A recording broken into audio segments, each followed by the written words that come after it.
power. Goodness is in you. Believe in the Lord. God has given you a unique fruit. Nobody can copy you. You are never going to lose your salvation ever. He is faithful to answer every prayer. Praise the Lord. வார்த்தைக்குள் கடந்து செல்வோம். விசுவாசியம் இயற்கைக்கு அப்பாற்பட்டதும் என்கின்ற போதனை நாம் பார்த்து கொண்டு வருகிறோம். அதில் இருதயத்தில் விசுவாசத்தை வளர்த்துக் கொள்ள வேண்டும் என்று நாம் பார்த்து கொண்டிருக்கிறோம். விசுவாசத்திற்கும் இயற்கைக்கு அப்பாற்பட்ட வாழ்க்கைக்கும் இருக்கிற இணைப்பு சில வாரங்களாக உங்களுக்கு நான் காண்பித்துக் கொண்டு வருகிறேன். எப்படி விசுவாசம் இல்லாமல் தேவனுடைய வல்லமை, தேவனுடைய இயற்கைக்கு அப்பாற்பட்ட வல்லமை பெறவும் முடியாது, அதை செயல்படுத்தவும் முடியாது என்பதை விளக்கி கொடுத்து கொண்டிருக்கிறேன். நம்முடைய இருதயத்தில் இந்த விசுவாசம் வளர்த்து கொள்ள வேண்டும், அதை குறித்து தான் பேசிக் கொண்டிருக்கிறோம். அதன் நிமித்தமாக யோபு எழுதின வார்த்தைகள் நாம் கவனிக்க வேண்டும். 33ஆம் அதிகாரம் 25 வசனத்தை வாசிப்போம். அப்பொழுது அவன் மாம்சம் வாலிபத்தில் இருந்ததை பார்க்கிலும் ஆரோக்கியம் அடையவும் தன் வால வயது நாட்களுக்கு திரும்புவான். யோபுனுடைய வாழ்க்கை பார்க்கும் பொழுது முதலாம் 2 அதிகாரங்கள் படிக்கும் போது பிசாசானவன் எப்படி அவனை தாக்கினான், அவனுடைய பயத்தின் மூலமாக, அந்த பயத்தின் மூலமாக அவன் இட்ட அறிக்கையின் மூலமாக பிசாசுக்கு இடம் கொடுத்தான். பிசாசுக்கு இடம் கொடுத்ததுனால சாத்தன் உள்ள வந்து அவனுடைய குடும்பத்தை, அவனுடைய பிள்ளைகளுடைய வாழ்க்கை அழித்து, அவருடைய சொத்து எல்லாவற்றையும் அழித்து, அது மட்டுமல்ல அதற்கு மேலாக அவனுடைய யோபனுடைய சரீரத்தையும் தாக்கினான். அதனால் அவன் அதிகமாய் புண்படுத்தப்பட்டு வேதனை அடைந்து ஒரு கடினமான வாழ்க்கையினுடைய சூழ்நிலையில் கடந்து சென்ற பொழுது கூட அவர் கர்த்தரை நம்பி கர்த்தருடைய வார்த்தையை பிடித்து கொண்டான். அப்போ வேதம் சொல்கிறது அவருடைய மாமிசம் எப்படியா மாறிடுச்சுங்க? வாலிபனுடைய மாம்சத்தை போல் மாறி இருக்கிறது. பாருங்க, இந்த இடத்தை வாசிக்கும் போது இது ஏதோ ஒரு இடம் மட்டுமல்ல, இன்னொரு இடமும் இருக்கிறது. வேதம் என்ன சொல்கிறது? 2 அல்லது 3 சாட்சிகள் மூலமாய் வார்த்தைகள், ஒவ்வொரு வார்த்தை நிலவரப்படும். 2 அல்லது 3 சாட்சிகள் நிமித்தமாய் மூலமாய் ஒவ்வொரு வார்த்தை நிலவரப்படும் என்று நாம் வேதத்தில் வாசிக்கிறோம். 2 ராஜாக்களில் இதே போலவே இன்னும் ஒரு அதிகாரம் இருக்கிறது, இன்னும் ஒரு உதாரணம் இருக்கிறது. எப்படி யோபனுடைய சரீரம் தேவன் அவரை தொட்டு சுகமாக்கின பொழுது அவனுடைய சரீரம் வாழ வயதினுடைய சரீரத்தை போல் மாறினது, அதே போலவே இன்னொரு மனிதனுடைய வாழ்க்கையில் இதை பார்க்கிறோம். 2 ராஜாக்கள் 5ஆம் அதிகாரம் நாகமானுடைய வாழ்க்கையை குறித்து நாம் படிக்கிறோம். அவன் எப்படி சிறிய தேசத்தினுடைய ஒரு இராணுவ அதிபதியாய் இருந்தான், தளபதியாய் இருந்தான், பேரும் புகழ் பெற்றவன். ஆனால் அவருடைய வாழ்க்கையில் ஒரு குறைபாடு உண்டு. அவன் ஒரு குஷ்டரோகியாய் இருந்தான். அப்பொழுது அவனுடைய வீட்டில் வேலை செய்த ஒரு அடிமை பெண், இஸ்ரவேல் தேசத்திலிருந்து கொண்டு வரப்பட்ட ஒரு சிறிய பெண், அவள் அடிமையாக அங்கே வேலை செய்து கொண்டிருந்தாள். அப்பா அவள் சொல்கிறாள், என் எஜமானன் என்னுடைய தேசத்திற்கு ஒரு தீர்க்கதரிசனத்தில் போவாரானால் அவர் குஷ்டரோகம் சுஸ்தமாகும் என்று சொன்ன மாத்திரத்தில் இவன் அதை நம்புகிறான். பாருங்க, ஒரு அந்நிய மனுஷன் ஒரு சிறிய அடிமை பெண்ணுடைய வார்த்தையை கேட்டு அதை சீரியஸாக எடுத்திருக்கிறார். பாருங்க, அப்போ எந்த அளவுக்கு அந்த பெண்மணி அவருக்கு முன்பாக தன் தேவனை குறித்து வெளிப்படுத்தினாலோ, எப்படி வாழ்ந்தாலும் அந்த வாழ்க்கையை பார்த்து, அந்த வாழ்க்கையினால் தொடப்பட்டு, அந்த வாழ்க்கையினுடைய பாணியினால் அவர் தொடப்பட்டு, அவள் சொன்ன வார்த்தையை எடுத்து விசுவாசித்து அவனுடைய ராஜனிடத்தில் போயிட்டு, எனக்கு அனுமதி கொடுங்கள், நான் இஸ்ரவேல் தேசத்திற்கு செல்ல போகிறேன். அப்போ அந்த ராஜா சொல்கிறார், நான் கண்டிப்பாக உங்களை அனுப்பேன்னு சொல்லி அவனுடைய கையெழுத்தில் அவனுடைய லெட்டரை கொடுத்து என்ன செய்கிறான், அந்த இஸ்ரவேல் ராஜனிடத்தில் அனுப்புகிறான். இஸ்ரவேல் ராஜா அதை படித்த உடனே அவன் என்ன அவன் பயந்துட்டான். நான் என்ன தேவனை இவனை சுகமாக்குறதுக்கு இவன் சும்மா வம்புக்கு வரான் போல இருக்குன்னு சொல்லி அவன் பதறி போய் அழ ஆரம்பித்தான், துணியெல்லாம் இழிச்சிட்டான். அப்போது இந்த தீர்க்க தரிசனத்தை கேட்ட உடனே எலிசா சொல்கிறார், அவன் என்னிடத்தில் அனுப்புன்றான். அப்போ இந்த மனுஷன் போகிறாரு, பேரும் புகழோடு போகிறாரு. வந்து இந்த மனுஷன் கை வச்சு ஜெபம் பண்ணுவார். உடனே நான் சுகமாயவன் என்று எதிர்பார்த்தார். இவர் வெளியே போகல. எலிசா அவனுடைய வேலைக்காரனை பார்த்து அவன்கிட்ட போயிட்டு, யோர்தான் நதியில் 7 முறை முழுங்க, அப்போ அவன் சுகமாவன் சொல்லு. அவனுக்கு கடன் கோவம் வந்துடுச்சு. ஏன்னா அவனுக்கு மரியாதை கொடுத்து எல்லாம் செஞ்சு அவனுக்கு பழக்கமாகி போயிடுச்சு. ஏன்னா அவ்வளோ பெரிய ஆள் அவர். இவர் வெளியும் வரல, ஒரு வார்த்தையும் சொல்ல. வேலைக்காரனை அனுப்பி நீ போய் யோர்தான் நதியில் போய் 7 முறை முழுகப்போ நீ சரியாயிடுவேன். அவன் சொன்னான், என்னுடைய ஊரில் வந்து சுத்தமான நதிகள் இருக்குது, இது சேரும் சகதியாக இருக்குது, இதில் போய் நான் அப்படி முழுகிறது சொல்லி கடுங்கோபத்தோடு போக ஆரம்பித்தான். அப்போ அவனுடைய வேலைக்காரன், நல்ல வேலைக்காரனுக்காக நாம் கர்த்தருக்கு நன்றி சொல்லணும். சொன்ன எஜமானரே, அவன் வேற ஏதாவது கடுமையாக சொல்லியிருந்தா, தேவ மனுஷன் சொல்லியிருந்தா நீங்கள் செஞ்சுருப்பீங்க இல்லையா? அவன் சொன்னான், ஆமாம். அப்போ இந்த சிறிய காரியத்தை உங்களால் செய்ய முடியாத, செஞ்சு பாருங்க. சரி, அவன் கீழ்ப்படிந்து 7 முறை முழுகின பிறகு வேதம் சொல்கிறது 2 ராஜாக்கள் 5ஆம் அதிகாரம் 14ஆம் வசனம், அவருடைய சரீரம் எப்படி ஆயிட்டு பாருங்க. அப்பொழுது அவன் இறங்கி தேவனுடைய மனுஷன் வார்த்தையின்படியே யோர்தானில் 7 தரம் முழுகின போது அவன் மாம்சம் ஒரு சிறு பிள்ளையின் மாம்சத்தை போல் மாறி அவன் சுத்தமானான். அல்லேலூயா. அவனுடைய சரீரம் எப்படி மாறிச்சுங்க? அவனுடைய மாம்சம் சிறு பிள்ளையின் ஒரு சிறு பிள்ளையை போல் மாறியது. வேதம் சொல்கிறது இந்த மனுஷனுடைய மாமிசம் அந்த சிறு பிள்ளையை போல் மாறிடுது. யோபனுடைய மாம்சம் அது அப்படியாக தான் மாறியது. அப்போ நான் என்ன சொல்ல வரங்கிறேன், இன்னொரு வசனத்தை பார்ப்போம். வெளிப்படுத்தின விசேஷம் 21ஆம் அதிகாரம் 5ஆம் வசனத்தினுடைய முற்பகுதி. வெளிப்படுத்தின விசேஷம் 21ஆம் அதிகாரம் 5ஆம் வசனத்தினுடைய முற்பகுதி. சிங்காசனத்தின் மேல் வீற்றிருந்தவர், இதோ நான் சகலத்தையும் புதிதாக்குகிறேன் என்றார். போதுங்க. இதோ நான் சகலவற்றையும் புதிதாக்குகிறேன் என்றார். சங்கீதம் 139 15ஆம் வசனம், 15, 16ஆம் வசனங்கள். நான் ஒளிப்பிடத்திலே உண்டாக்கப்பட்டு பூமியின் தாழ்விடங்களிலே விசித்திர வினோதமாய் உருவாக்கப்பட்ட போது என் எலும்புகள் உமக்கு மறைவாய் இருக்கவில்லை. என் கருவை உம்முடைய கண்கள் கண்டது. என் அவயவங்களில் ஒன்றாகிலும் இல்லாத போதே அவைகள் அனைத்தும் அவைகள் உருவேற்படும் நாட்களும் உமது புஸ்தகத்தில் எழுதியிருந்தது. ஒரு பிரசங்கியார் தன்னுடைய நண்பரை குறித்து பேசிக் கொண்டிருந்தார். அந்த நண்பர் ஒரு கார் உருவாக்குற இடத்திற்கு போயிருந்தாராம். அந்த கார் உருவாக்குற இடத்திற்கு போயிருந்த பொழுது அங்கிருந்த ஒரு மனிதன் அவரை சுற்றி அந்த வளாகத்தை காண்பித்தார். அங்கே அநேக கட்டிடங்கள் இருந்தது. ஒவ்வொரு கட்டிடத்திற்குள் போயிட்டு அந்த கார்கள் எல்லாம் செய்யப்பட்டு ஒவ்வொரு மாடலையும் பார்த்துட்டு அப்படியே நின்றாருங்க. பார்த்துட்டு வந்த பொழுது அப்போ அவர் பார்த்தாரு, இந்த காரெல்லாம் பார்த்துருக்காரு. ஒரு மேஜில் வரையப்பட்ட சில வாகனங்கள், கார்கள் இருந்தது. அதெல்லாம் பார்த்துட்டு இது என்னன்னு கேட்டார். இதெல்லாம் அடுத்த வருஷம், அதுக்கு அடுத்த வருஷம், அடுத்த 5 வருடங்களுக்கு இந்த புதிய மாடல்ஸ் எல்லாம் நாங்கள் வெளியிட போகிறோம், அதனுடைய வரைபடம் தான் இது. அப்போ இன்னொரு கட்டிடத்தை கூட்டிட்டு போன பொழுது அங்கெல்லாம் வெறும் பாகங்கள், அந்த காரினுடைய பாகங்கள், பார்ட்ஸ் அங்கே இருந்ததுங்க. அப்போ பார்த்து கேட்டால் இந்த இதெல்லாம் என்ன இருக்குது, இதுக்குள்ளே என்ன இருக்கிறது, இதெல்லாம் ஒவ்வொரு காரினுடைய பாகங்கள். அப்போ அவன் என்ன கேட்டான் கேள்வி, அந்த மனிதனை பார்த்து கேட்குறான் இந்த நண்பர், இதெல்லாம் போய் ஏற்கனவே ஓடிக்கொண்டிருக்கிற காரினுடைய பாகங்களுக்கு தான்? இல்லை, இனிமேல் வரப்போகிற, இனிமேல் உற்பத்தி செய்ய போகிற, உண்டாக்கப்பட போகிற கார்களுடைய பாகங்கள் இவைகள். அப்போ அவன் ஆச்சரியப்பட்டான், இன்னும் காரே உருவாக்கப்படல, அதுக்குள்ள பாகங்கள் உருவாக்கி இருக்கிறீரே. அப்போ அவன் சொன்னான், கார்கள் உருவாக்குவதற்கு முன்பாக நாங்கள் பாகங்கள் தான் முதலாவது உண்டாக்குகிறோம். சங்கீதக்காரர் என்ன சொல்கிறார், நான் உருவாக்கப்படுவதற்கு முன்பாக என்னுடைய சரீரத்தின் பாகங்கள் ஏற்கனவே நீங்க உருவாக்கி வைத்திருக்கிறீர்கள். விளங்குதுங்களா நான் சொல்றது? அப்படி என்றால் பரலோகத்தில் பாகங்களுடைய பண்டகசாலை இருக்கிறது. ஹலோ, தேவன் ஒவ்வொருத்தருடைய வாழ்க்கையை பார்க்கும்போது ஒவ்வொருத்தருக்காக அங்க ரீப்ளேஸ்மெண்ட் பார்ட்ஸ் இருக்குதுங்க. ஹலோ, இருக்கிறீங்களா? ஒரு பண்டகசாலை, ஒரு வேர்ஹவுஸ், ஒரு பண்டகசாலையே வைத்திருக்கிறார். ஏன் அது வைத்திருக்கிறார்? ஏன்னா அவருக்கு நன்றாக தெரியும், ஆதாம் ஏவாள் பாவம் செய்வார்கள், பாவத்தின் மூலமாக வியாதி வரும், வியாதி நிமித்தமாக அநேக பாகங்கள் பாதிக்கப்படும், சரீரத்தின் அவயவங்கள் பாதிக்கப்படும், சில சரீரத்தின் அவயவங்கள் மரித்து போகும், கெட்டு போகும், செயல்படாது. அவைகளுக்காக வேறொன்று தயாராக வைத்திருக்கிறார். ஹலோ, இருக்கிறீங்களா? அப்ப மரித்து போயிருக்கிற ஒவ்வொரு பாகத்திற்கு அங்க ரீப்ளேஸ்மெண்ட் உண்டுங்க. அல்லேலூயா. கர்த்தர் நமக்காக நம்முடைய சரீரத்தின் பலவீனத்தை கண்டு இந்த மனுஷன் இந்த வியாதி நிமித்தமாக அவருடைய உறுப்புகள் பாதிக்கப்படும், அவருடைய அவயவங்கள் பாதிக்கப்படும் என்று அறிந்து ஏற்கனவே அங்கே ஒரு பிக் பார்ட்ஸ் ஹவுஸ் வச்சிருக்கிறாருங்க.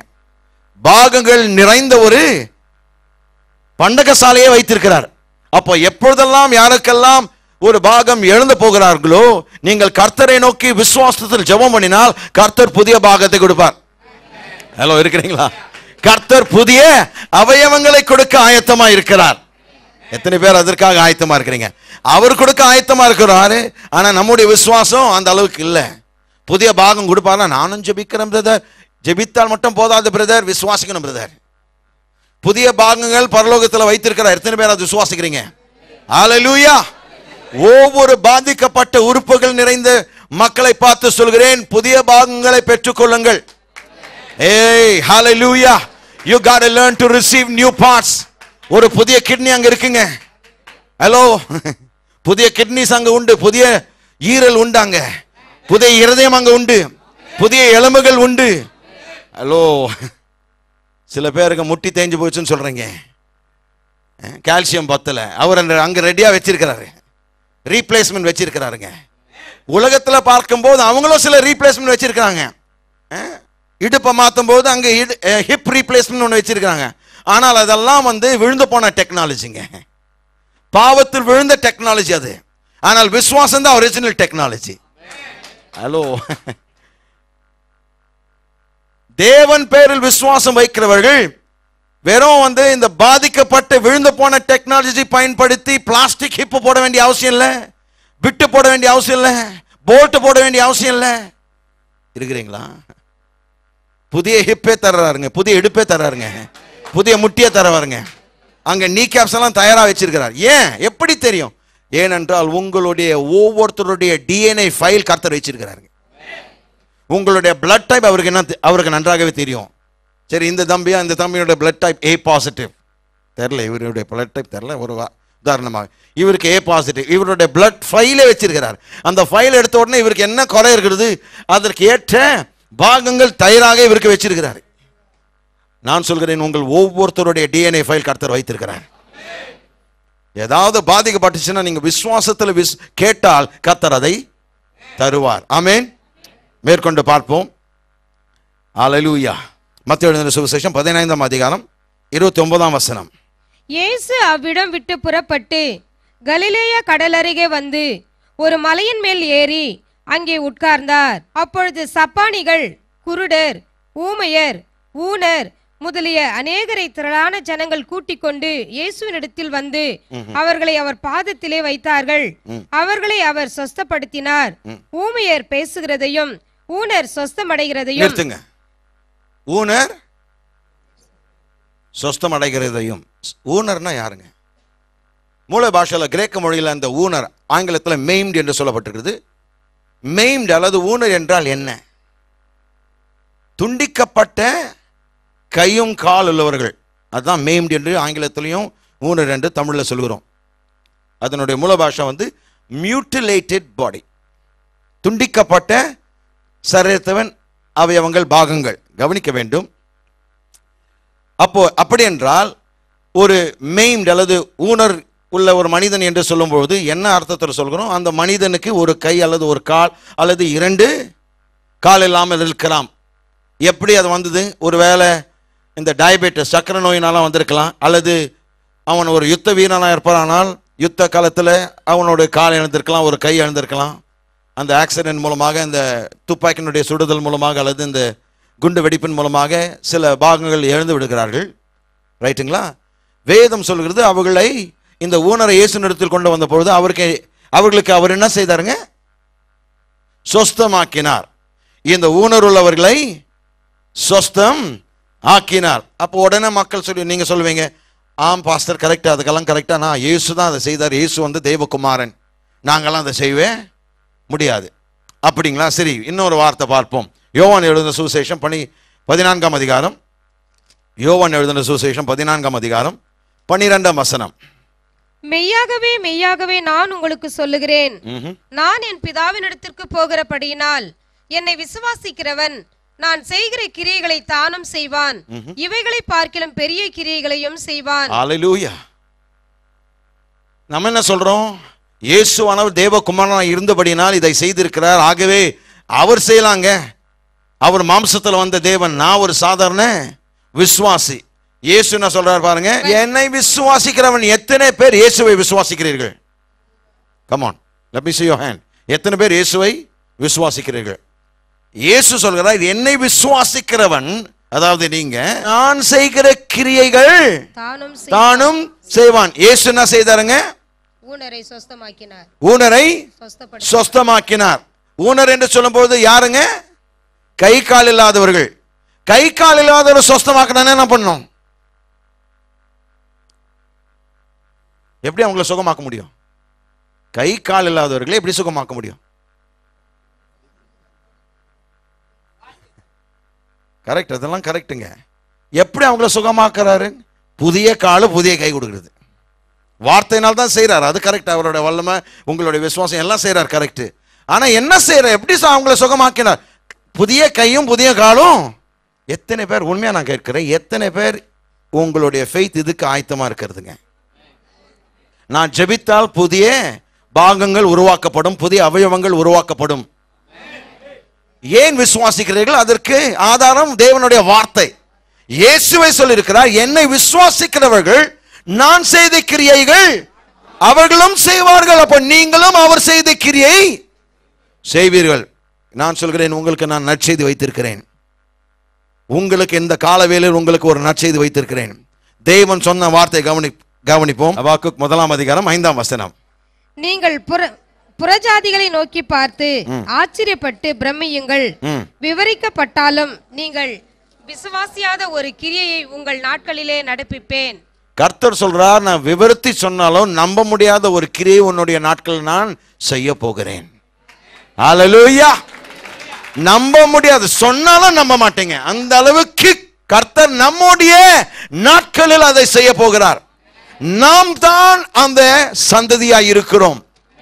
தேவன் நம்முடைய மத்தியில் நடப்பிக்க போகிற கிரியைகள் சொன்னாலும் நம்ப முடியாத அளவுக்கு கர்த்தர் அதை நம்முடைய காலத்தில், நம்முடைய தேசத்தில், நம்முடைய உலகத்தில் நம் மூலமாய் கர்த்தர் செய்ய போகிறார். எல்லோரும் அந்த 5 மீண்டுமாய் வாசிங்க. Oh my God, I feel the goodness of God. தேவனுடைய நற்கிரை உங்கள் மூலமாய், அதுதான் இந்த சந்ததி. இந்த சந்ததி தேவன் எழுப்புவதனுடைய நோக்கம் இந்த 5 வார்த்தையை நிறைவேற்றுவதற்காக தான். வாசிங்க, எல்லாரும் சேர்ந்து வாசிங்க. நீங்கள் புறஜாதிகளை நோக்கி பார்த்து ஆச்சரியப்பட்டு பிரமியுங்கள்.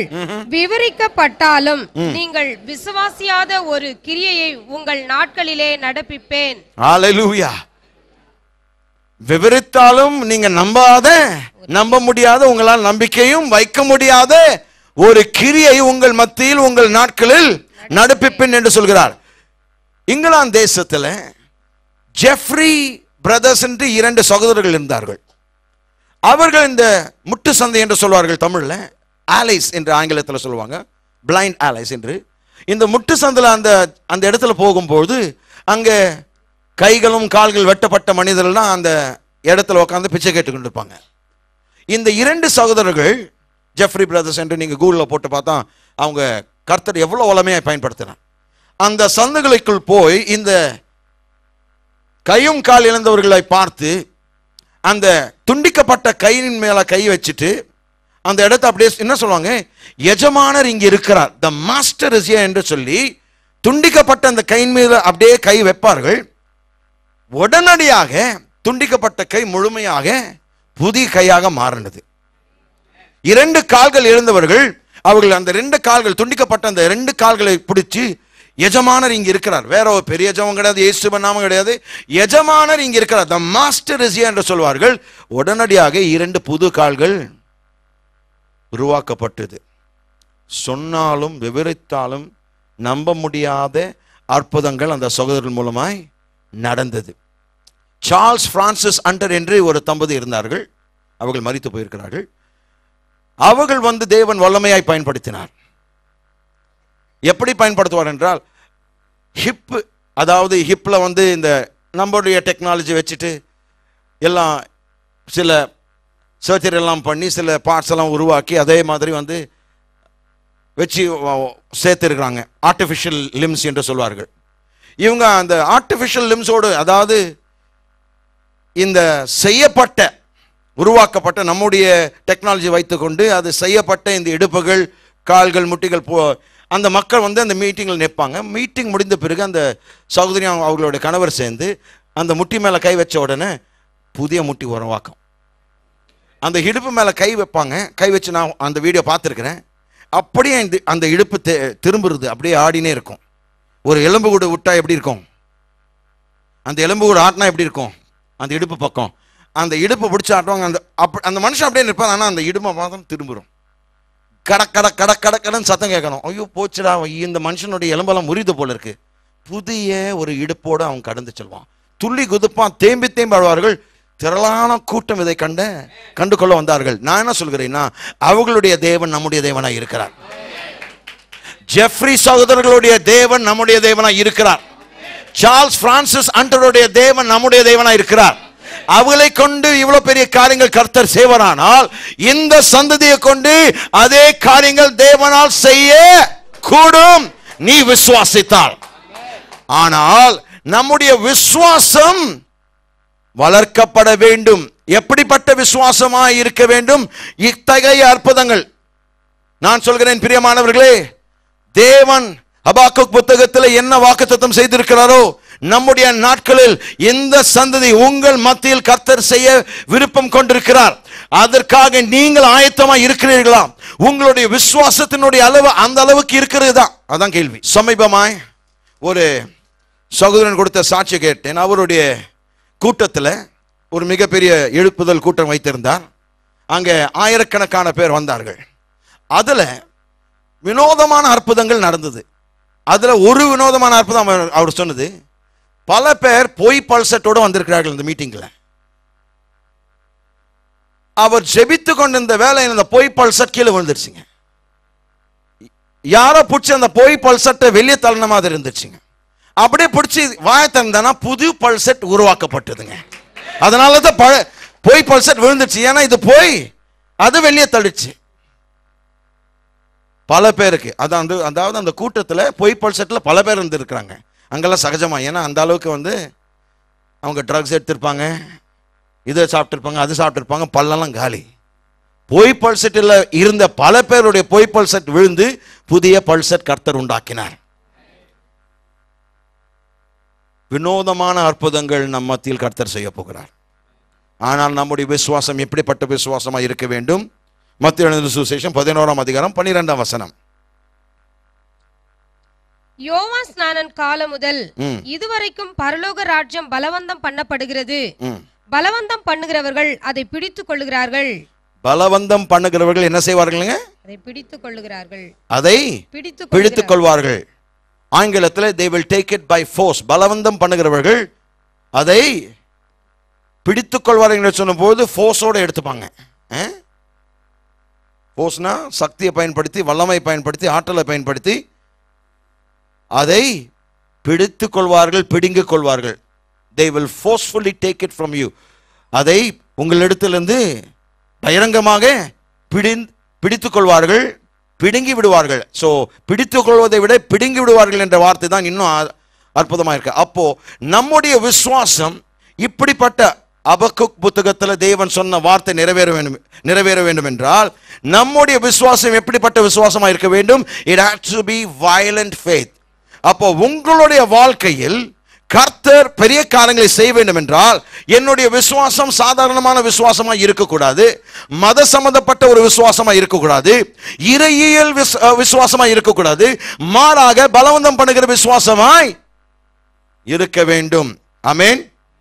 ஆனால் நான் உங்களுக்கு சொல்கிறேன், சாத்தானானவன் நீங்கள் பலவந்தம் பண்ணுகிறவர்களாக இருக்கக்கூடாது என்று அவன் விரும்புகிறான். அவன் என்ன விரும்புகிறான்? உங்களுக்கு பணிவான விசுவாசம் இருக்க வேண்டும் தான் அவன் விரும்புகிறான். அப்போ பணிவான விசுவாசம் என்றால் என்ன? பிசாசே தயவு செய்து என்னை விட்டு போ, பிசாசே தயவு செய்து என் மனைவியை தொடாதே, பிசாசே தயவு செய்து உன்னுடைய கையை என் பிள்ளை மீது போடாதே, பிசாசே பிசாசுக்கு என்ன வேண்டியது? மரியாதை. பிசாசை தயவு செய்து என்னை விட்டு போ. எத்தனை பேர் அதை சொல்றாங்க உங்களுக்கு தெரியுங்களா? பல பேர் பிசாசுக்கு ரொம்ப மரியாதை கொடுக்குறாங்க. பிசாசை தயவு செய்து என்ன விட்டு போ. போகிறாயா? அவன் இல்லைதான்.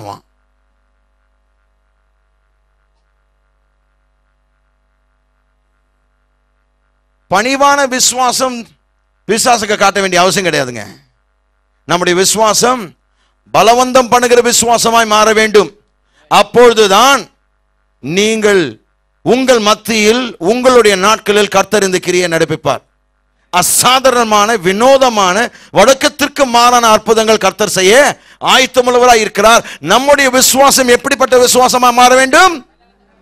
அல்லேலூயா. பலவந்தம் பண்ணுகிற விசுவாசமாய் மாற வேண்டும். கவனிங்க, ஒரு நாளில் இயேசுவானவர் தன்னுடைய சீஷர்களோடு படகில் சென்று கொண்டிருந்தார்.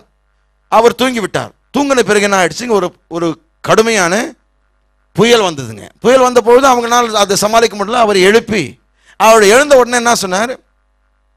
நம்ம பாடணும் இல்லையா, இறையாதே அமைதலாய் இரு. கவனிங்க, அவர் சொன்ன அந்த அறிக்கை ஒரு சாந்தமான அமைதியான ஒரு அறிக்கை அல்ல. அவர் பார்த்து, காற்று கொஞ்சம் அமைதியா இருக்கிறியாப்பா, தயவு செய்து கொஞ்சம் அமைதியா இரு, நான் இங்க இருக்கிறேன் இல்லையா, கோச்சுக்காத, நான் போயிட்டு பிறகு இவங்களெல்லாம் போய் சேர்த்துட்டு பிறகு நீ வா அப்படி சொன்னாருங்க. கமான், ஒரு சாந்தமான வேண்டுதல் செய்யலங்க, அதிகாரம் கொடுத்தாரு, கட்டளை கொடுத்தாருங்க. ஆமேன். கவனிங்க, பலவந்தம் பண்ணுகிற விசுவாசம் எப்பொழுதுமே அமைதியான சாந்தமான பணிவான விசுவாசமா இருக்காது, கட்டளை கொடுக்கிற விசுவாசமா இருக்கும். அப்போ நம்முடைய வாழ்க்கையில் ஜெபிக்கும் போது எப்படி ஜெபிக்க வேண்டும்? அதிகாரத்தோடு பிசாசினிடத்திலிருந்து யாவற்றையும் பறிக்கக்கூடிய ஜெபமா இருக்க வேண்டும்.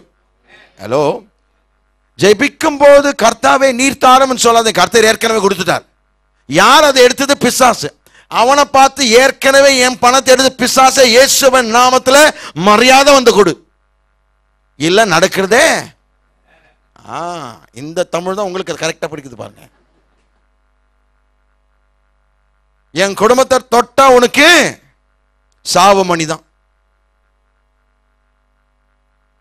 என் மனைவி தொட்ட, என் பிள்ளைகளை தொட்ட, என் கணவரை தொட்ட உனக்கு ஐயோ. இதுதான் அதிகாரம். அப்போ இயேசுவானவர் எழுந்து என்ன சொன்னாருங்க? இறையாதே அமைதியா இரு, கட்டளை கொடுத்தார், அப்படி அமைதியாயிற்று. மார்க் எழுதின சுவிசேஷம் 2ஆம் அதிகாரத்தில் 4 பேர் ஒரு திமிர்வாதக்காரனை கொண்டு வந்தார்கள் இயேசுவின் இடத்துல. இயேசு இருந்த வீட்டுக்கு அவனை கொண்டு வந்த பொழுது அந்த வீட்டிற்குள் பிரவேசிக்க முடியல, ஏன்னா அவ்வளவு திரள் கூட்டம் இயேசுவை சுற்றி இருந்தார்கள். அந்த வீட்டினுடைய வாசலுக்குள்ளாக, அந்த கதவுகளுக்குள்ளாக போக முடியல. அப்போ ஜன்னல் வழியை ட்ரை பண்ணாங்க, ஜன்னல் வழிய முடியாதும் போக முடியல. கவனிக்க வேண்டும், வயலண்ட் ஃபேத், பலவந்தம் பண்ணுகிற விசுவாசம் எப்பொழுதுமே இல்லை என்கின்ற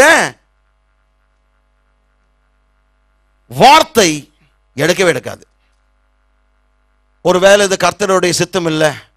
அந்த 4 நண்பர்கள் அவனை பார்த்து சொல்லியிருக்கலாம், ஏன்பா நாங்கள் எவ்வளோ ட்ரை பண்ணிட்டோம், உங்களை இவ்வளோ தூரம் சுமந்து வந்தோம், ட்ரை பண்ணோம், இயேசுனுடைய அந்த வீட்டுக்குள்ளே வந்தோம், ஆனால் பாருங்க திரள் கூட்டம் போக முடியல, இது கர்த்தருடைய சித்தம் இல்லை போல இருக்கு, இந்த நாளில் உங்களை சுகமாக்குவது கர்த்தருடைய சித்தம் இல்லை என்று நாங்கள் நினைக்கிறோம், ஆகவே இன்னொரு நாள் பார்த்துக்கலாம்னு சொல்லிட்டு போயிட்டாங்களா? வயலண்ட் ஃபேத் நெவர் கிவ்ஸ் அப். பலவந்தம் பண்ணுகிற விசுவாசம் ஒரு காலம் விட்டு விடாது. உங்களுடைய அற்புதத்தை நீங்கள் பெற வேண்டும் என்றால் பலவந்தம் பண்ணுகிற விசுவாசம் உங்களுக்கு இருக்க வேண்டும். ஹலோ, இருக்கிறீங்களா? பலவந்தம் பண்ணுகிற விசுவாசம் இருந்தால் உங்களுடைய அற்புதத்தை நீங்கள் இன்றைக்கே பெற்றுக்கொள்வீர்கள். பலவந்தம் பண்ணுகிற விசுவாசம் எப்படிப்பட்ட விசுவாசம்? அதை விட்டு விடாது. யார் என்ன சொன்னாலும், எத்தனை தடைகள் வந்தாலும் விட்டு விடாது, விடாப்படியா இருக்கும். என் அற்புதத்தை நான் பெறுகிற வரைக்கும் இந்த இடத்தை விட்டு நான் போறதில்லை, கலைந்து போவதில்லை. என்னுடைய அற்புதத்தை பெறுகின்ற வரைக்கும் அவருக்குள் நான் உறுதியாய் இருப்பேன். அதுதான் பலவந்தம் பண்ணுகிற விசுவாசம். அப்ப என்ன செய்தார்கள்? வீட்டுக்குள் நுழைய முடியலன்னா என்ன செய்தார்கள்? மேல்கூரை என்ன பண்ணாங்க? எப்படி போனாங்க? அங்க சொல்லுங்க. படுக்கையில போனாங்களா? கூரைக்கு போனா எப்படி போயிருப்பாங்க? மேலே ஏறி. அதுதான் எதிர்பார்க்கிறேன், அந்த வார்த்தை தான் எதிர்பார்க்கிறேன். ஏன்னா அதுல விஷயம் இருக்கு. Violent faith, when it can't get through the door, it will get on top of the problem. Violent faith, when it cannot get through the problem, it will get on top of the problem. பாருங்க, அந்த வீட்டுக்குள் நுழைய முடியல, வீட்டின் மேலே ஏறிட்டாங்க. பலவந்தம் பண்ணுகிற விசுவாசம் பிரச்சனை நூலாய் கடந்து போக முடியவில்லை என்றால் பிரச்சனையின் மீது ஏறி சவாரி செய்யும். பலவந்தம் பண்ணுகிற விசுவாசம் உங்களுடைய விசுவாசம் இன்றைக்கு மாற வேண்டும். அதாவது உங்களுடைய பிரச்சனையுடைய கூரைக்கு போயிட்டு அதுல இருந்து நீங்க கீழே பார்க்கலாம், அதன் மீது ஏற வேண்டும். ஆமென். பக்கத்துல பார்த்து சொல்லுங்க, உன் பிரச்சனையின் மீது ஏறு. கமான், 2 பேரை தொட்டு சொல்லுங்க, உன் பிரச்சனையின் மீது ஏறு. இருக்கிறீங்களா? உன் பிரச்சனையின் மீது ஏறு. ஏன் உள்ள போக முடியல, ஏற வேண்டியதான். மேல மிதித்து ஏறுவேன். ஒழுங்கா எனக்கு இன்னும் இடம் கொடுத்திருந்தா உன்னை விட்டுருப்பேன். இப்போ இடம் கொடுக்காதனால மிதித்து தான். ஹலோ, எப்படி மேலே ஏறுவீங்க? மேல் மாடிக்கு போனா எப்படி போவீங்க? ஃப்ளைட்லையா? படி படி எப்படி ஏறுவீங்க? கால்கள் தான். எல்லாம் கால்கள் கையில் வச்சு பண்ணி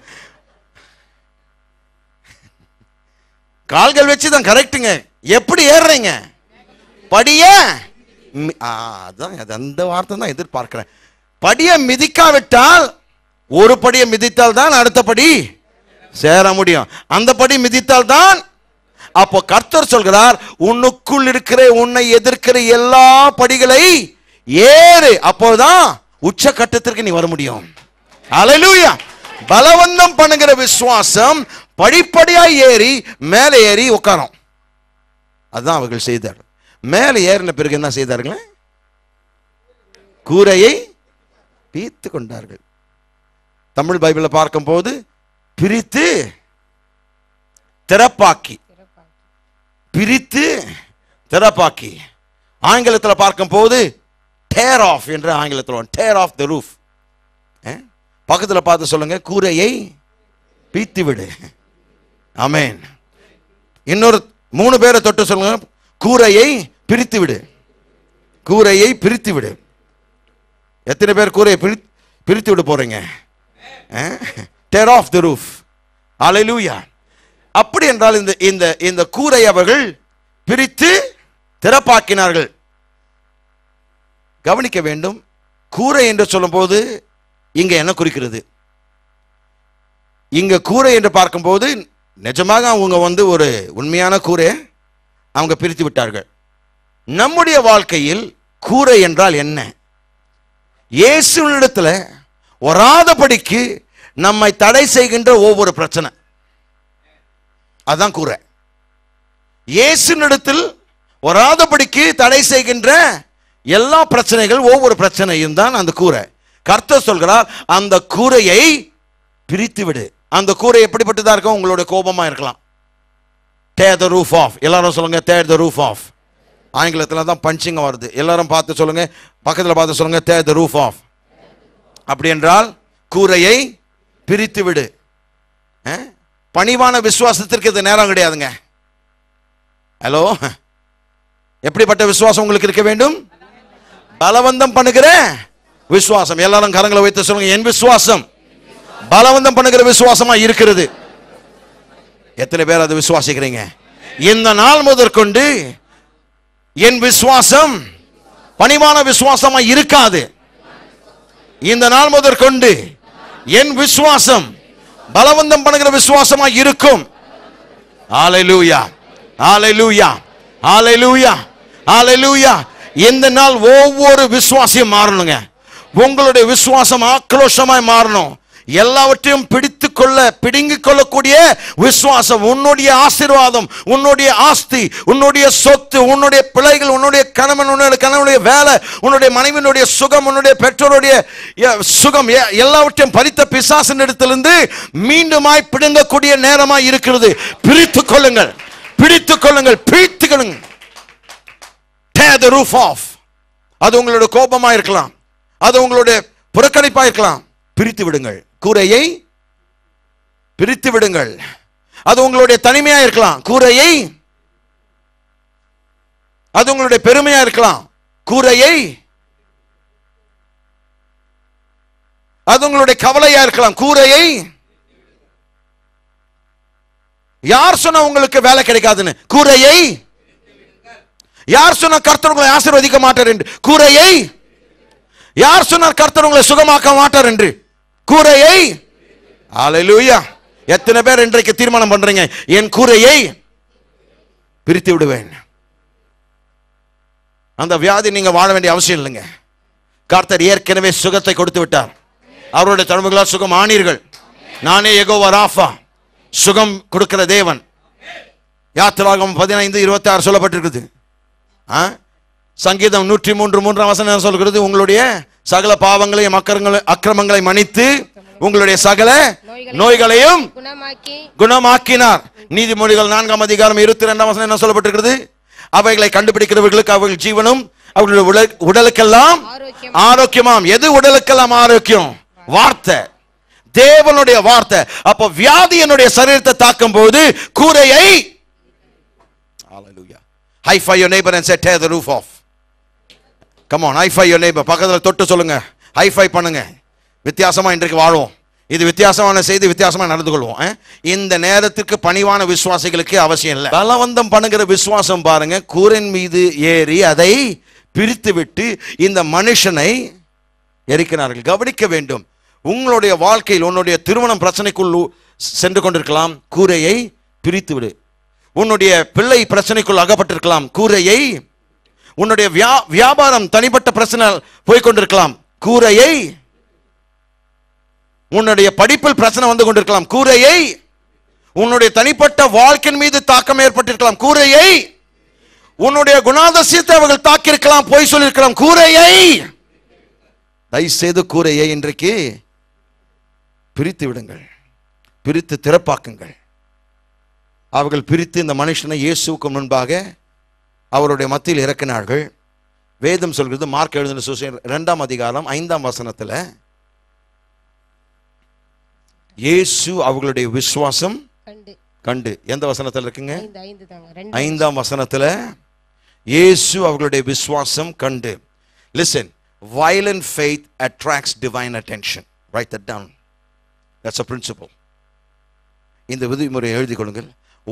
Violent faith attracts divine attention. பலவந்தம் பண்ணுகிற விசுவாசம் தெய்வீக கவனத்தை கவர்ந்து இழுக்கிறது. பலவந்தம் பண்ணுகிற விசுவாசம் தெய்வீக கவனத்தை அல்லது தேவனுடைய கவனத்தை கவர்ந்து இழுக்கிறது. பெரும்பாடுள்ள ஸ்திரீ இயேசுனுடைய கவனத்தை இழுத்தாள். அவர் இந்த ஸ்திரீயை சுகமாக்குவதற்கு அவர் செல்ல, அவர் வழியில போய் கொண்டார். இந்த ஸ்திரீ என்ன பண்ணா, கூட்டத்தினுடைய பின்னாக வந்து அவருடைய பின்பாக போய் அவருடைய வஸ்திரத்தின் ஓரத்தை தொட்டா. அவர்கிட்ட போய் எனக்கு ஜெபம் பண்ணுங்க, எனக்கு சுகமாக்குங்க எதுவும் கேட்கல. அவன் தீர்மானித்த காரியம், அவருடைய வஸ்திரத்தின் தொங்கல் நான் தொட்டு நான் சுகம் பெறுவேன். கர்த்தர் சொல்கிறார், என்னை தொட்டது யார்? சீஷர்கள் வித்தியாசமா அவரை பார்த்தார்கள். என்னையா இவரு? ஆண்டவரே, ஆயிரக்கணக்கான பேர் உங்களை தொட்டு கொண்டிருக்கிறாங்க, இதுல என்னை யார் தொட்டான்னு கேட்டால் நாங்கள் என்ன பதில் சொல்றது? அவர் சொன்ன, இந்த தொடுதல் வித்தியாசமானது. இதை பலவந்தம் பண்ணக்கூடிய ஒரு தொடுதல். ஹலோ, தீவிரத்தோடு வந்த ஒரு தொடுதல் இது, தீர்மானத்தோடு வந்த ஒரு தொடுதல் இது. நான் சொல்கிறேன், இந்த ஸ்திரீயானவள் இயேசு அவளை பார்க்காத நேரத்தில், கண்டு கொள்ளாத நேரத்தில், அவரை எந்த விஷயத்தில் உதவி செய்யக்கூடிய நேரம் இல்லாத பொழுதிலும் கூட அவர் வேற விஷயமா போய் கொண்டிருந்தார், அவர் வழியை பார்த்து போய் கொண்டிருந்தார், வேற ஒரு அற்புதத்தை செய்வதற்கு அவர் மைண்ட்ல அதான் நிறைந்திருந்தது. ஆனால் இந்த மகளுடைய தீர்மானம் பாருங்க, பலவந்தம் பண்ணுகிற விசுவாசம். அவர் பார்க்காத நேரத்திலும் கூட அவரிடத்திலிருந்து வல்லமை பிடுங்கக்கூடிய ஒரு விசுவாசம் தான் பலவந்தப்படுத்துகிற விசுவாசம். Even when he is not ready to heal you, you can pull the power out of him. உங்களை சுகமாக்குவதற்கு அவர் ஆயத்தமில்லாத நேரத்திலும் கூட அவரிடத்திலிருந்து உங்களை சுகமாக்கக்கூடிய வல்லமை நீங்கள் எடுத்துக்கொள்ள முடியும். Hello, come on. உங்களுடைய விசுவாசம் காந்த சக்தியை போல் அவருடைய வல்லமை உறிந்து கொள்ள முடியும். அதுதான் பலவந்தம் பண்ணுகிற விசுவாசம். நம்முடைய விசுவாசம் பணிவுள்ள ஒரு விசுவாசமா இருக்கக்கூடாது, பலவந்தம் பண்ணுகிற விசுவாசமா இந்த நாள் முதற்கொண்டு இருக்க வேண்டும். அப்பொழுதுதான் ஹபாக்குக் 1ஆம் அதிகாரம் 5ஆம் வசனத்தில் சொல்லப்பட்ட கிரியைகள் உங்கள் மத்தியில் கர்த்தர் செய்வார். அல்லேலூயா.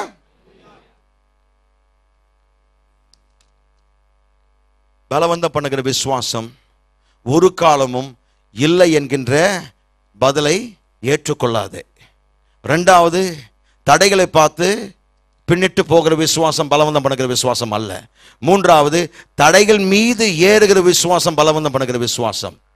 நான்காவது, இயேசுவினிடத்தில் சேர்க்கிற வரைக்கும் விட்டுவிடாத விசுவாசம் தான் பலவந்தம் பண்ணுகிற விசுவாசம்.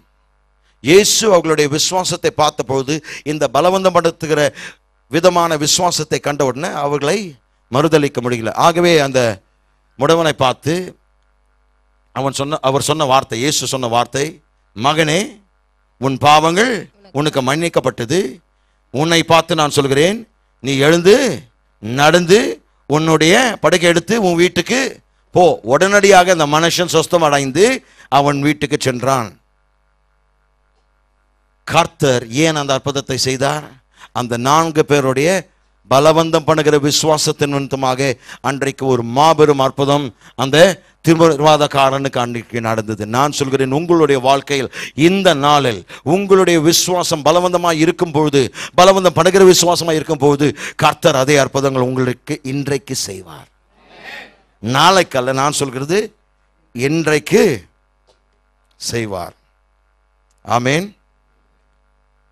யோசுவா காலேபை குறித்து நாம் நினைப்போம்.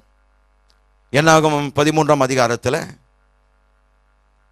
10 வேவு பார்க்கக்கூடியவர்கள் மோசே அனுப்பினார். அவர்கள் வேவு பார்த்த பின்பு 10 பேர் வந்து ஒரு தீங்கான துர்ச்செய்தியை பரவினார்கள். வந்து மோசேயின் இடத்துல துர்ச்செய்தியை சொன்னார்கள். துர்ச்செய்தி என்னன்னா பிற்போக்கான அறிக்கை. ஏன் அவர்கள் துர்ச்செய்தி பரப்பினார்கள்? காரணம், அவர்களுடைய கவனம் தேவன் கொடுத்த வாக்குத்தத்தத்தின் மீது அல்ல, மாறாக அவர்களுடைய கவனம் பிரச்சனையின் மீது இருந்தது.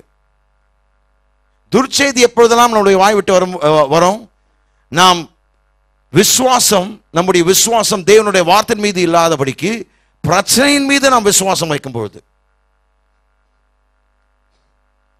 as long as you focus on the problem, your faith is not a violent faith. But when you focus on the promise of God, your faith is a violent faith. கவனிங்க, பலவந்தம் பண்ணுகிற விசுவாசம் எப்பொழுதுமே தேவனுடைய வார்த்தையின் மீது கவனமாய் இருக்கும். It focuses. கவனிக்கும், தேவன் கொடுத்த வாக்குத்தத்தம். அப்போ உன்னுடைய சரீர சூழ்நிலைகள் மாறிக்கொண்டே போகலாம்.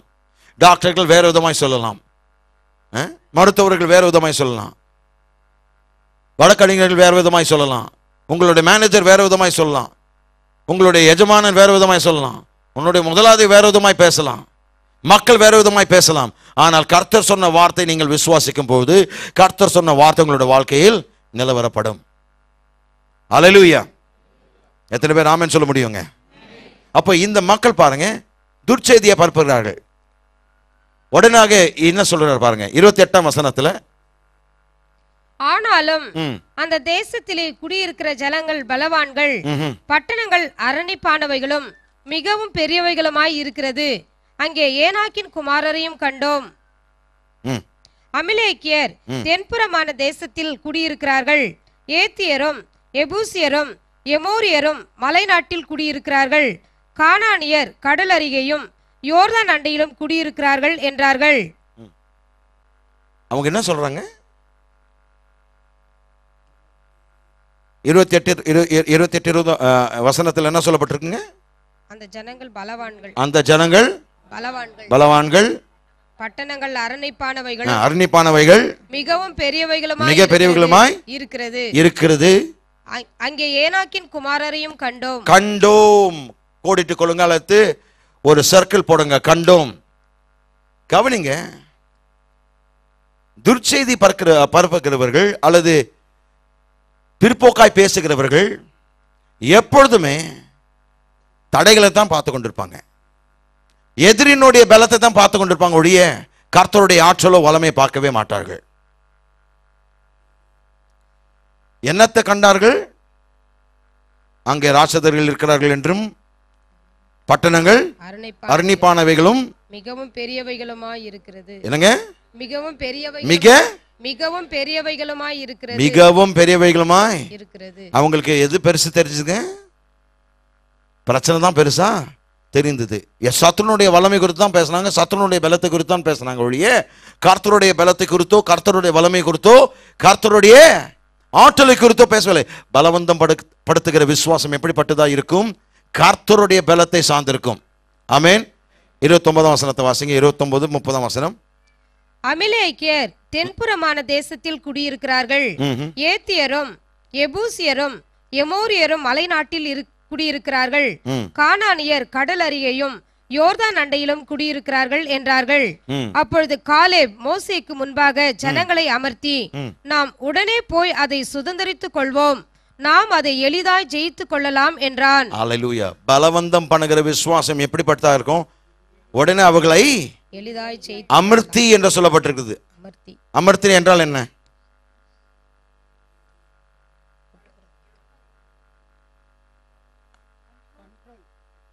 அமர்த்தி என்று தமிழ்ல வந்திருக்குது. மூல பாஷையில அமைதிப்படுத்தினார். வாயம் மூடு என்று மக்களை பார்த்து சொன்னார். பலவந்தம் பண்ணுகிற விசுவாசம் சத்ருனுடைய வாயை அடைக்கும். எழுதிக்கிங்க, இதெல்லாம் விதிமுறைகள் எழுதிக்கிங்க.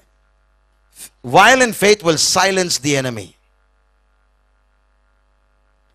பலவந்தம் பண்ணுகிற விசுவாசம் சத்ருவானவனுடைய வாயை மூடும். உங்களை எதிர்க்கிறவனுடைய வாயை மூடும். உங்களை குற்றச்சாட்டுகளுடைய வாயை மூடும். வியாதியினுடைய வாயை, பிசாசனுடைய வாயை, வறுமையினுடைய வாயை. பலவந்தம் பண்ணுகிற விசுவாசம் எப்பொழுதுமே தாக்குகிறவனுடைய செயலை அமைதிப்படுத்தும். It's time for you to silence the enemy. சொன்னால் மாத்திரம் அவன் அடங்கி போக போறதில்லை. உன்னுடைய விசுவாசம் பலவந்தமாக இருக்கிற போதுதான், பலவந்தம் படுத்துகிற விசுவாசமாக இருக்கும் போதுதான் என்ன நடக்கும்? அவன் அடங்கி போவான். அடுத்த வார்த்தை சொல்லுகிறது. அவர் சொல்றார் பாருங்க, அவங்களை அமர்த்தி அவங்களை அமைதியா இருக்க சொல்லிட்டு அவங்களை சைலன்ஸ் பண்ணிட்டு பிறகு என்ன சொல்றார் பாருங்க. மோசே பார்த்து, நாம் உடனே போய். violent faith never sits, it acts. பலவந்தம் பண்ணுகிற விசுவாசம் அப்படியே உட்கார்ந்து கொண்டு கர்த்தருடைய வருகைக்கு காத்திருக்காது. மாறாக கர்த்தருடைய வார்த்தையும் வாக்குத்தத்தம் பெற்ற பிறகு செயல்படும். பலவந்தம் பண்ணுகிற விசுவாசம் செயல்பட வேண்டும். நான் கர்த்தருக்கு காத்திருக்கிறேன் பிரதர். கர்த்தருக்கு காத்திருக்கிறது நல்லதுதான், வார்த்தை பெறுகிற வரைக்கும். வார்த்தை வந்த பிறகு உட்கார்ந்து காத்திருப்பு கூட்டம்லாம் முடிஞ்சு போச்சுங்க. இப்போ செயல்படுகிற கூட்டம் தான் வேணும். பல இடத்துல காத்திருப்பு கூட்டங்கள் இருக்குங்க. நான் சொல்கிறேன், காத்திருப்பு கூட்டம் முடிஞ்சு போச்சு. 2000 வருடங்களுக்கு முன்பாக தான் அது முடிஞ்சிச்சுங்க. எந்த நாளில் பரிசுத்த ஆவியானவர் இறங்கினாரோ காத்திருப்பு கூட்டங்கள் முடிந்து விட்டது. ஓ, சில பேர் தான் ஆமென் சொல்றாங்க. மற்றவர்கள்லாம் காத்திருப்பு கூட்டத்தில் இருக்கிறீங்க. பக்கத்தில் பார்த்து கேளுங்க, காத்திருப்பு கூட்டத்தில் வாழ்கிறீங்க. Oh come on, don't look at me like I am talking some Greek. சில பேர் என்ன பார்த்து கொண்டு இருக்கிறது போல ஏதோ வித்தியாசமா பேச. நாம் காத்திருப்பு கூட்டம் அல்ல, செயல்படுகிற கூட்டம். ஆமென். பக்கத்தில் பார்த்து சொல்லுங்க, நான் காத்திருக்கிற கூட்டம் அல்ல, நாம் செயல்படுகிற கூட்டம். இது ஏன் சொல்ல வைக்கிறீங்க? ஏன்னா நீங்க மாறணும், நான் மாறணும். ஆகவே தான் சொல்ல வைக்கிறேன். கர்த்தர் என்ன சொல்றாரு பாருங்க. இங்க என்ன பண்றாருங்க? காத்திருக்கா சொல்றாருங்க இல்ல. அவங்க என்ன சொல்றாங்க? உடனே போய். பக்கத்தில் பார்த்து சொல்லுங்க, உடனே போவோம். உடனே போவோம். எங்க போவோம்? நம்முடைய ஆசீர்வாதத்தை சுதந்தரித்துக் கொள்வதற்கு. வாசிங்க, தொடர்ந்து வாசிங்க. உடனே போய் அதை சுதந்தரித்துக் கொள்வோம், நாம் அதை எளிதாய் ஜெயித்துக் கொள்ளலாம். நாம் அதை எளிதாய், அல்லேலூயா, நாம் அதை எளிதாய் ஜெயித்துக் கொள்ளலாம். அல்லேலூயா. நாம் அதை பலவந்தம் பண்ணுகிற விசுவாசத்தினுடைய அறிக்கை பாருங்க, எளிதாய் ஜெயித்துக் கொள்ளலாம். அப்போ உங்களுடைய வாழ்க்கையில் எந்த ஒரு மலை போன்ற பிரச்சனை வந்தாலும் எளிதாய் நீங்கள் ஜெயிக்கலாங்க. நம்முடைய ஜெயமானது எளிதான ஜெயம்தான். சில பேர் ஜெபிக்கிறது பார்த்தா பெரிய போராட்டம் மாதிரி. போராடுகிறேன் பிரதர், கடந்த 20 ஆண்டுகளாக அடியான் போராடி கொண்டிருக்கிறான். போராடிட்டே இருக்க பிரதர். அடியான் எப்பொழுது எஜமானா மாறுது? கர்த்தர் 2000 வருடங்களுக்கு முன்பாக உன்னை எஜமானா மாத்திட்டாரு. நீ இன்னும் அடியானா போராட தான் வேண்டும். ஏன்னா அடியான்கள் போராடுவார்கள். இருக்கிறீங்களா? அடிமைகள் போராடுவார்கள், ராஜாக்கள் ஆளுவார்கள். நீங்க போராடுற கூட்டமா ஆளுகிற கூட்டமா? எப்படி ஆள முடியும்? பலவந்தம் பண்ணுகிற விசுவாசம் இருந்தால் ஒழிய உங்களால் ஆள முடியாது. உடனே போவோம் வாருங்க என்ன சொல்றார்? எளிதா எதை ஜெயித்துக் கொள்ளலாமே. இதுதான் பலவந்தம் பண்ணுகிற விசுவாசத்தினுடைய அறிக்கை. பக்கத்தில் பார்த்து சொல்லுங்க, உடனே போவோம் நம்முடைய ஆசீர்வாதத்தை சுதந்திரித்துக் கொண்டு அதை எளிதாய் ஜெயித்துக் கொள்ளலாம். சில பேர் என்னை தான் பார்த்துட்டு இருக்கிறீங்க. பக்கத்தில் தான் நான் பார்த்துக்க சொன்னேன்.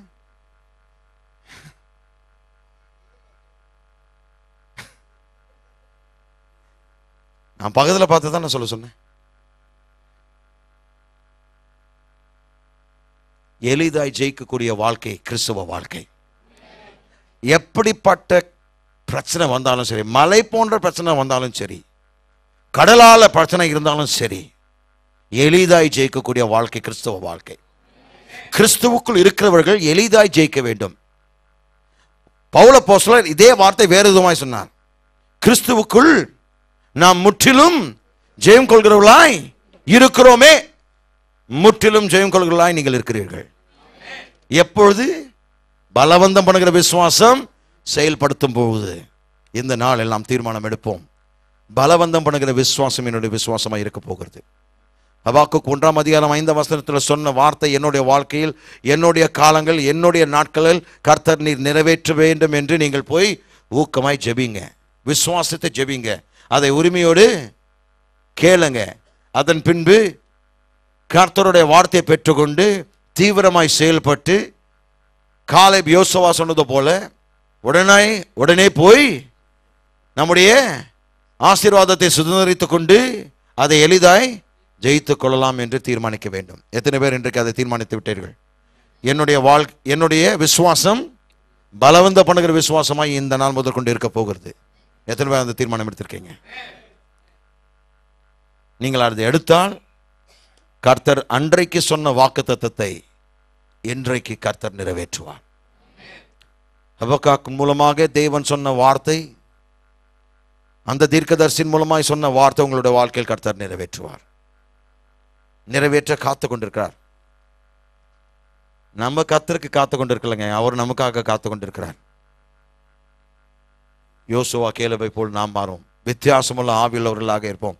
they had a different spirit என்று ஆங்கிலத்தில் சொல்லப்பட்டிருக்கிறது. வித்தியாச ஆவியுள்ளவர்களாக அவர்கள் இருந்தார்கள். இந்த நாள் உங்களை பார்த்து சொல்கிறேன், வித்தியாச ஆவியுள்ளவர்களாக நீங்கள் மாற வேண்டும். பலவந்தம் படுகிற விசுவாசம் உங்களுடைய விசுவாசமாய் மாறட்டும். அது எப்படி என்னால் அது மாற்ற முடியும்?